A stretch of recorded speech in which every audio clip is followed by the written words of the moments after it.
فیض اللہ صاحب، ایک تو جیسا کہ آپ نے بتایا کہ آپ کی نظر کمزور ہے اور اگر آپ کی مسز کی بھی کمزور ہے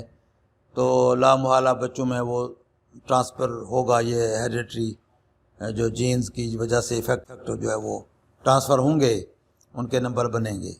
ایک تو یہ فیکٹر ہے۔ دوسرا فیکٹر یہ ہے کہ ہم آج کل جو بچے گیجٹس استعمال کرتے ہیں، موبائل فون پہ بیٹھ کے گیم دیکھنا، چھوٹی سکرین پہ کام کرنا اور کئی گھنٹے لگے رہنا، اس سے بھی نظر کو فرق پڑتا ہے اور نظر مزید کمزور ہوتی ہے۔ ایک تو ہیریڈیٹری فیکٹر ہے، فرض کیا آپ کا نمبر 1.5 تھا، 2 تھا، مائنس،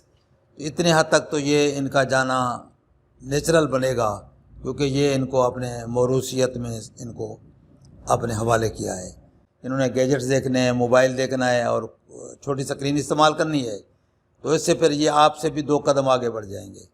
اگر ان چیزوں کو ہم کنٹرول کریں، یعنی چھوٹی سکرین پہ نہ بیٹھیں بچے، دیکھنا بھی ہے کوئی کارٹون یا کوئی کام تو بڑی سکرین ہو، اور اس میں بھی گیپس ہونے چاہیے، زیادہ ٹائم نہ بیٹھیں۔ 20 منٹ بیٹھیں، 20 منٹ کے بعد ریسٹ کریں، دور دیکھیں،